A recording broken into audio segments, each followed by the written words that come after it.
Bismillah wa salatu wa salamu ala Rasulillah. Falënderimet dhe lavdrimet i takojnë vetëm Allahut Azza wa Jall. Salavatet dhe salamat i adrugojmë Muhammedit alayhi salatu wa salam.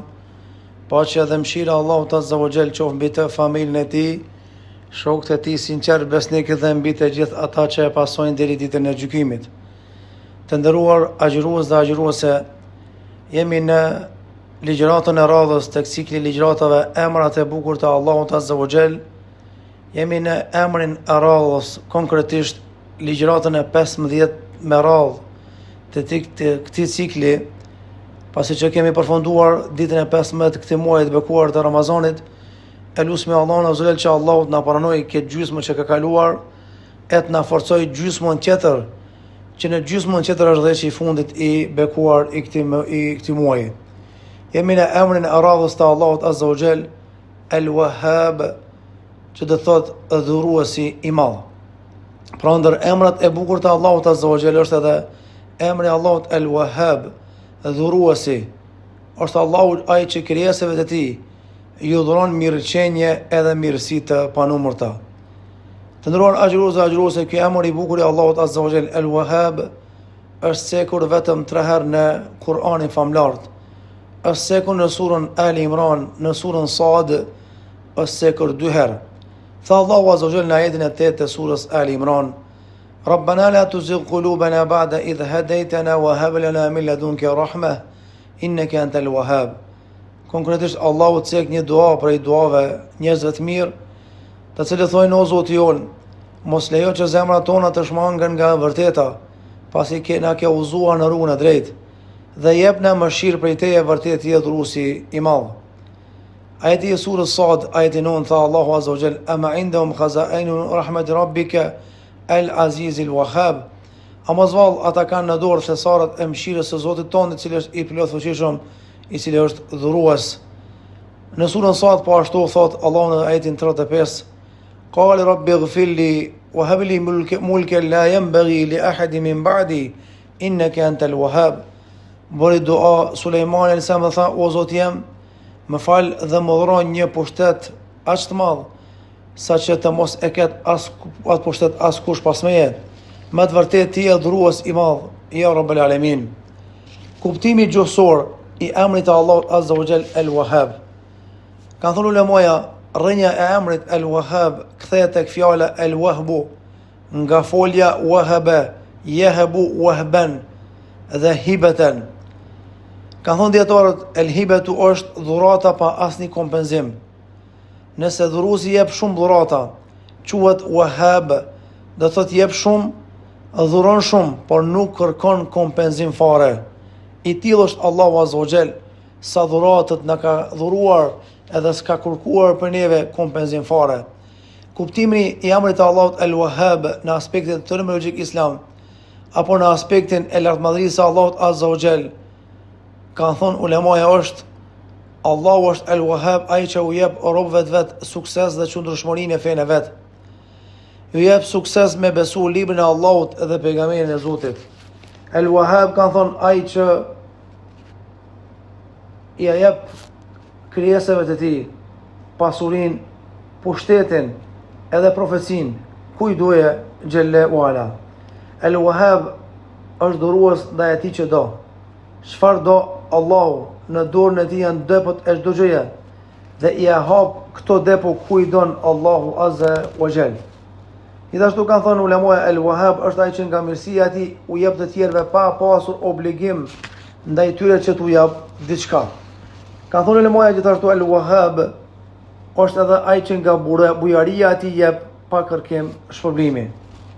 Andaj muslimani duhet të ketë bindje dhe besim të vërtet, të paluhatshëm në Allahun Azza wa Jall, se Allahu është dhurues, se Allahu Azza wa Jall është El-Wahhab, që jep çfarë doje, ku i doje dhe sa doje. Allahu Azza wa Jall për shembull është El-Wahhab, është ai që jep pasuri dhe fëmijë ku doje Zoti xhelalu ala. Siç ka thënë Allahu Azza wa Jall: Lillahi mulku as-samawati wal ard, yakhluqu ma yasha, yahbu liman yasha'u inathan wa yahbu liman yasha'u adh-dhukur, aw yuzawwijuhum dhukranan wa inatha wa yaj'alu man yasha'u aqima innahu alimun qadir. I Allahut është pushteti në qej tokë. Ai krijon çfarë doje, ai udhëron vajza ku i doje, e djem ku i doje. Disa udhëron të dyja gjinit, djem e vajza, e disa prej tyre i jep vetëm vajza, e disa vetëm djem. E diken e lën steril, sa ai është i gjithdijshëm dhe është i plot fuqishëm, Zoti xhallahu ala për çdo gjë subhanahu wa taala. Allahu azza wa jall është el Wahhab, kanë thonë ulemoja, nga se ai dhuron me të madhe, është bujar i madh, për të arsye ka cilësu dhe ka amërtu veten Allahu azza wa jall me emrin dhuruesi el Wahhab. Allahu i dhuron atij që kërkon, por i dhuron edhe atij që nuk kërkon. Allahu i dhuron atij që ka nevojë dhe atij që nuk ka nevojë. Ai i dhuron atij që e adhuron Allahun, po njëkohësisht el Wahhab i dhuron edhe atij që nuk e adhuron Allahun azza wa jall. Allahu dhuron shumë dhe Zoti xhallahu ala nuk mërzitet fare nëse i kërkon dikush vazhdimisht Zotit. Në këtë dunjë, ku më ditë sa me qenë njëri fisnik dhe bamirës, njëherë të ndihmon, nëse i kërkon pos dyti, ndodh që mërzitet nga kërkesa jote. E ti duhesh ti drejtohesh atij që është i kënaqur me ty, atij që të dhuron pa mas, dhe atij që sa që ti kërkosh ai të përgjigjet. Ud'uni astajib lakum. Lutuni të kun, kërkoni, unë ju përgjigjem lutjes. Andaj lypi atij që pasuria ti nuk shtëron nëse ai jep vazhdimisht krijesave të tij. Gjithashtu Allahu azza wa jall ka treguar se robërit e tij sinqert, për shembull Zakaria alayhis salam, ka bu dua dhe ka thonë që o Allah, nuk kam mbetur i zhgënjur asnjëherë nga lutja ime për ty ya Rabbul Alamin. Pra, nuk jam zhgënjur asnjëherë në lutjet e mia të mëhershme, nga se ti më e përgjigjur o Zoti i Madh. Andaj Allahu azza wa jall e ka premtuar që na jep gjëra madhështore dhe Allahu na jep përgjigje sa herë që na i bojmë dua Allahut azza wa jall. Për shembull, Sulejmanit alayhis salam i ka dhënë Zoti pushtet që nuk i ka taku ai pushtet askujt posti. Kush e dha këtë? Ai që është dhurues el Wahhab. Zakarias i dha pasars, edhe pse e arriti moshën e shtyr. Megjithatë, a ka kush e nal dhuruesin që t'i jap robit vet çfarë kërkon robi vet? Nuhut alayhis salam i dha Allahu përkrahje, e zbriti një shi, me të cilën e përmbyti çdoja besimtar në fytyrë tokës, për shkak se kështu bëri dua Nuhi alayhis salam dhe Allahu i dha këtë dua, nga sa është dhurues i madh. Për shembull për Musa alayhis salam, Allahu e çau detin. Për Isa alayhis salam e ngiti në qiell, ndërsa për Muhamedit alayhis salam e patiquar në Sidre el Muntaha. Pse? Për shkak se kjo është dhurues i madh. Allahu azza wa jall dhuron shumë, para mendoni, Zoti ka dhënë armikut të përvetuar Iblisit, do thot ja ka dhënë një forme dhurat dhe ja ka dhuru përgjigjen kur ai boni dua dhe tha o Zot më jep afat deri në ditën kur do të ringjallem. Dhe Allahu azza wa jall do thot i dha Iblisit jetë, të cilën jetë nuk ja dha asnjë pejgamberi më të afërt se tij dhe asnjë më të dashur më të veçantë të tij. Andaj Zoti xhallahu ala pra është ai që dhuron dhe përfitojnë nga dhuratat e tij edhe armisht Allahu azza wa jall. Normalisht muslimani e vendos cakun edhe pikën se çfarë i kërkon Allahut azza wa jall dhe çfarë do ta luz dhuruesin e madh që Allahu t'i dhuroj atij. Andaj muslimani bën dua që Allahu t'i jep dhunti dhe begati edhe mirësi, nga se e din që e ka një Zot që është dhurues i madh subhanahu wa taala, dhe muslimani bën dua edhe lutje pa ja nda, nga se e din që e ka një Zot që ja fal mëkatet, e ka një Zot që do thot e pranon duan e robit vet dhe i dhuron do thot robëve të tij pa kufi xhelalu ala. Allahu azza wa jall i ka pranuar duat edhe që ka bëu dikush për pejgamberëve, që Allahu më dënu dikën prej popullit të tij apo tër popullin. Për të arsye tha, o Zoti jam, mos lëm mbi tokë asnjë fëmuhues. Dhe Allahu azza wa jall pra ja pranoi duan, do thot Nuhi alayhis salam, pastaj ja pranoi duan edhe Zakarias alayhis salam, kur bëri dua që mos më lon Allahu vet, po më i dhon trashëgimtar subhanahu wa taala.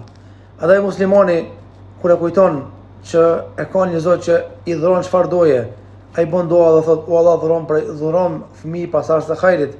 Pastaj: "O Allah, më dhuron fëmijë prej fëmijëve të mirë." Këto dua i ka bërë dhe Ibrahimi alayhis salam, që pastaj Allahu i dha Ismailin edhe Ishakun alayhima assalam. Andaj Allahu azza wa jall i don robët e vet. Allahu i don agjëruesit dhe agjërueset. Ai u jep atyre pa mas. Dhe normalisht duhet që të kërkojmë nga Zoti që të na dhuroje begati. Nga se Allahu azza wa jall pra na dhuron begati dhe normalisht na surprizon me dhuratat e tij subhanahu wa ta'ala. Për atë arsye Allahu azza wa jall i tha Ibrahimit alayhis salam: "Unë do të bëj ty prijes të njerëzve." Dhe furnizoi me rolin e prisit Allahu azza wa jall. Gjithashtu Allahu i dhuroi Ibrahimit salam pleshni e vlad Ismailin, e pastaj i dha Ishakun, e pas Ishakut Allahu azza wa jall i dha edhe Jakubin. Dhe kjo është Zoti jon, kjo është Zoti bujor, i cili dhuron shumë. Pra mendoni një grua nga Bani Israilit i dha një qenie ujë për të pirë, dhe Allahu e futi në xhenet gjerësia të cilit janë saqej dhe toka. Andaj i ka dhuru kjo krijes insan, do thot qenet Allahu i nderoft, dhe Allahu azza wa jall el Wahhab e ka falendëru këtë gru për shkak se ka dhuru diçka dhe ka dhuru dhe ka shpërblime xhenetit e tij subhanahu wa taala. Kur e kuptojmë drejt emrin e Allahut el Wahhab, çka ndodh me neve? Duhet me na ushtu dashuria, duhet me na ushtu sinqeritetin në duat edhe në ibadet që ja dregojmë dhe dërgojmë Allahut azza wa jall.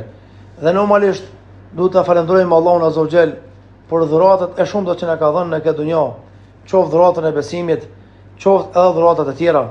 Nga se çish ka ardhur transmetime, Allahu i dhuron pasuri, pushtet, i dhuron bukuri kujt doje për robët e tij, të mirë ose të keq. Ndërsa Allahu azza wa jall i adhuron imanin, besimi vetëm atij që e don Zoti xhelle uala. Andaj muslimani munduhet që jetën e përditshme me qenë për atyre që dhuron shumë gjëra dhe me qenë për atyre që do thot jep gjëra për hir të Allahut azza wa jall. Gjithashtu muslimani duhet me e lut Allahun azza wa jall me këtë emër, sa që ka nevojë, me thon: "O ti që dhuron shumë, o Wahhab, mundsoma këtë dua, ose mundsoma do thot kërkesën të cilën ta kum drejtu tyje, ja Rabbul Alamin." Nga se duart e Allahut azza wa jall janë të mbushura dhe ato nuk paksohen. Andaj duhet ta lutim Allahun azza wa jall që ta na shtoj mirësitë edhe begatit e tij të panumërta subhanahu wa taala, dhe me bë dua që Allahu qysh na ka dhuruar këtë iman besim të na ruaj dhe të na shpëtoj nga dënimi i zjarrit. Për atë arsye Allahu azza wa jall ka kërkuar prej neve që të jemi të sinqertë kërkesat tona, dhe nëse jemi të sinqertë kërkesat tona, Allahu azza wa jall na jep të mira dhe na jep begati. Andaj duhet me lutë Allahun që me na dhon gradë devotshme, me na dhon pasardhës, që sa herë të shikojmë ata pasardhës na kënaqen syt. Për atë arsye Allahu tha: "Walladhina yaquluna rabbana hab lana min azwajina wa dhurriyyatina qurrata a'yun waj'alna lil muttaqina imama." Robët e sinqertë Allahut azza wa jall janë ata që bojnë dua dhe thonë: "O Allah, na jep gratë të hajrit dobishme, edhe fëmijë të hajrit, të cilët fëmijë na kënaqen dhe neve na bën prej pasardhësve." Nëse na kështu bojmë dua, mbetemi me shpresë që Allahu azza wa jall ka më na dhon pra fëmijë të hajrit, gratë të hajrit dhe jetë të devotshme, do thot pran familjarëve ton. Andaj çdo gjë është në dorën e Zotit, nga sa ai është dhurues i madh. Mjafton na ta lutim atë dhe t'i kërkojmë atij, do thot begati dhe mirësi. Andaj jemi në muajin e Ramazanit. Le t'i drejtohemi atij që është dhurues i madh, atij që vazhdimisht na dhuron gjëra të mira, atij që dhuratat nuk i paksohen dhe atij që dhuron shumë xhelewala. O Zoti i Madhërisëm, dhurona iman të shëndoshëm në Ramazan. O Allah, dhurona fëmijë dhe evlat të hajrit gjatë këtij muaji të bekuar të Ramazanit. O Allah, na dhuro këtë dunjë jetë begatshme, e botën tjetër na dhuro xhenetin tond, ya Rabbul Alamin. dhe në takimin e ardhshëm ju lënëm kujdesin e Zotit. E lu Zotin e Madh që ditët që kanë kaluar të agjërimit të na pranoj, ndërsa ditën e vinim të na forcojë që t'i kalojmë në mënyrën më të mirshme. Deri në takimin e ardhshëm ju lënëm kujdesin e Allahut Azza wa Jall. Walhamdulillahi Rabbil Alamin.